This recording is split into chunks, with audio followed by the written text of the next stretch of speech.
My name is Jason, and I'm Head of Customer Success at Gearset. Now, if you don't know Gearset, we are the leading Salesforce DevOps solution, empowering thousands of Salesforce admins and developers to collaborate more effectively and make the most of building on top of the Salesforce platform. And one of our big focuses is working with our customers to help them successfully understand and adopt the complex world of DevOps and best practice. And today, what we're going to look at is the value you can gain from implementing a continuous integration and a continuous delivery process into your Salesforce release program. Now, CI/CD is a staple of software development on many platforms, and it's proven a real game changer for the Salesforce ecosystem over the last few years by enabling faster, more reliable development and release cycles. And whether you're struggling with the pain of manual releases to your orgs or already experiencing the velocity of an automated release cycle, we're going to explore all the ways a continuous delivery model can help your business. But first, let's brush up on a couple of definitions. Continuous integration, the CI part of CI/CD, is about regularly combining, building, and testing everybody's changes to validate there are no emergent issues when the changes are brought together. Continuous delivery, the CD part, is about automating the flow of those work items through your pipeline out to production to get them into the hands of your end users as soon as they're available. And this is generally achieved through continuous deployment. So when people refer to CI/CD, they're normally talking about some combination of continuous integration and continuous deployment. And altogether, CI/CD helps you get new features into the hands of your users quickly in the form of those regular incremental improvements instead of infrequent bulk releases. Now, one of the overarching challenges in software is the longer the period between writing code or making some changes and putting those in the hands of the end user, the higher the risk. And to be clear here, it doesn't matter if the end user is a customer buying a product or an internal sales or marketing team, the challenge is still the same. And there are all kinds of risks involved, but fundamentally, we're at risk of not solving the user problem well or solving the wrong problem altogether. And these risks are generally only uncovered at the point that what we're working on comes into contact with the user. That's the point that we actually learn. And this is one of the main driving forces behind a lot of modern software development practices. Take Agile, for instance. Agile's goals are to improve the quality of software by emphasizing rapid learning and continuous improvement. And it does this by integrating cross-functional teams and encouraging them to build and ship in smaller slices. Those slices can then be tested on users more regularly, meaning the team can learn from user feedback more quickly. Any manual steps in a release pipeline, from test to release, they increase that risk, leading to friction between the teams and a strain on the business operations. So it's no surprise that when most companies involved in the Salesforce delivery have either adopted or they're planning to adopt an agile approach to their release cycle through CI/CD. And this culture of continuous improvement is a key metric for benchmarking high-performing DevOps teams. So what are some of the core business benefits you can expect if you successfully implement CI/CD within your organization? Well, by automating your delivery pipelines for Salesforce, you can respond to change requests much faster than is possible with the traditional build and release process. Getting updates into the hands of your users as quickly as possible means that they can obviously benefit from those changes. They can test for any issues and they can provide you with that really valuable feedback. It also means you can react to business opportunities a lot faster than a traditional approach, and that can help your business be more agile and responsive and essentially more competitive. However, speed alone is not enough to measure success. Unless you can be sure that the quality of your release matches the speed, you may just end up promoting problematic code into your production or shipping and automating a broken process. So smaller, less risky releases alongside automated testing and validation, they lead to that higher code quality and ensure your team ship fewer bugs. So when you think about velocity improvements that CI/CD brings, it's that combination of quality and speed that really gives you that value. Now, a common misconception around automation is that it actually allows you to reduce the headcount needed to deliver the same level of service. So you can almost see it as a cost-saving operation.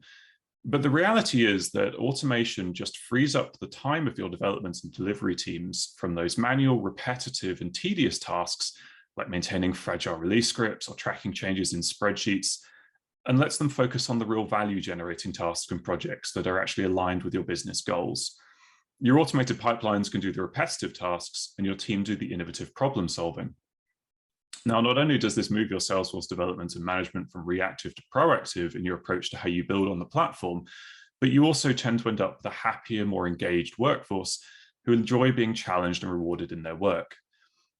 So by employing automation, you can scale both the velocity of your development work and the team around it in the most efficient way.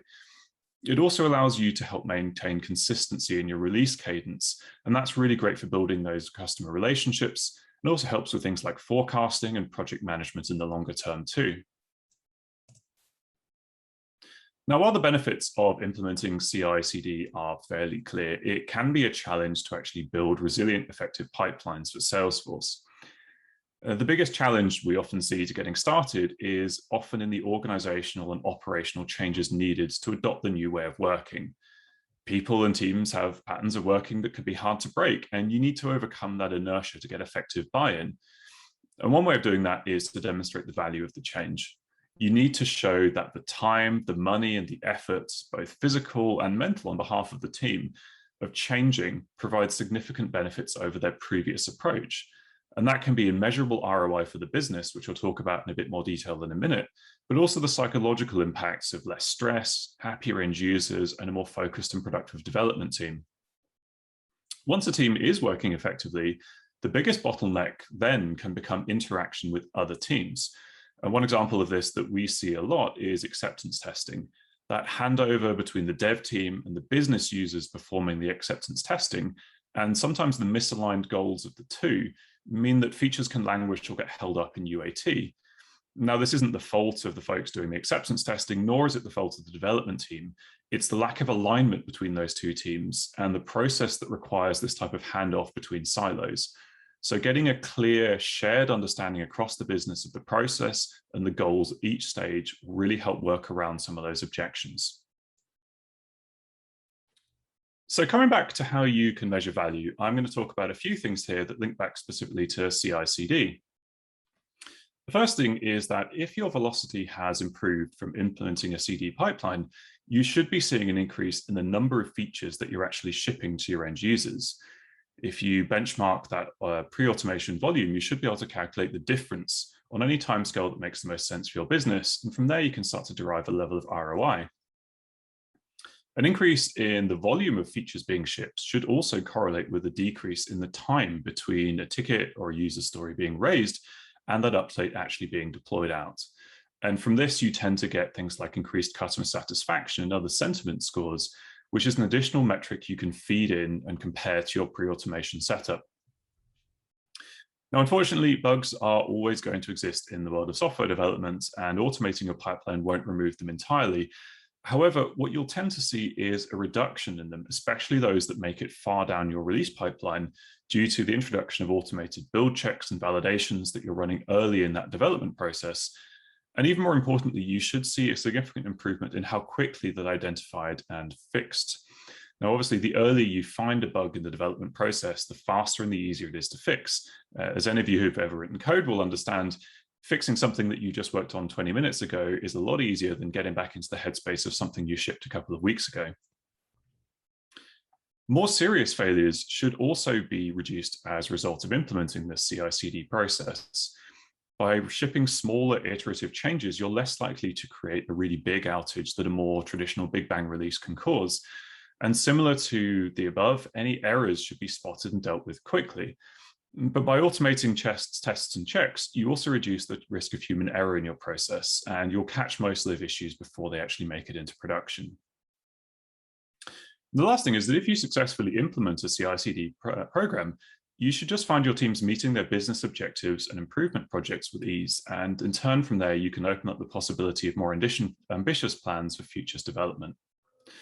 Now, realizing all of this value does, of course, go beyond purely building an automated deployment pipeline. Your approach to slicing up user stories, the branching strategy with source control, the business requirements for changes, they're all going to feed into this. But automation is a really key factor in unlocking a lot of this ROI. So when it comes to tooling for CI/CD, you can use a general purpose automation tool like Jenkins or TeamCity, or you can go with a DevOps platform designed for Salesforce like Gearset. If you've got a very technical team, they're already using some CI platform to manage building and deploying their own product, for example, and let's say they're already heavily using Salesforce DX via the CLI, it can make sense to go with one of those generic options for the extra flexibility it affords you. In most cases, though, a Salesforce-specific choice such as Gearset is significantly easier to get started with and to see value from in the long run.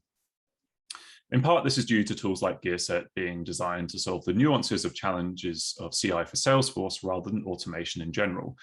So whether it's dealing with API versions and backwards compatibility, maintaining the integrity of metadata in your source control repository, or automatically resolving dependencies for you, Gearset allows you to focus on building and shipping the features, not maintaining those brittle release scripts or working around limitations of the metadata API. And with our upcoming pipelines feature, you can then build and manage that whole process end-to-end with a really simple, intuitive UI, from automatically tracking and merging PRs back to back propagating new release changes up to your upstream environments. And of course, when you do get stuck, you can draw on the combined expertise of our world-class support and onboarding teams, or use our comprehensive data backup and restore to mitigate the risk of any one release. Now, of course, if you don't trust me because you think I'd be a little biased in favor of Gearset, and you would be right on that front, then I'd ask you to trust the thousands of customers we have around the world, including McKesson, who built a fully end-to-end automated release pipeline through adopting Gearset.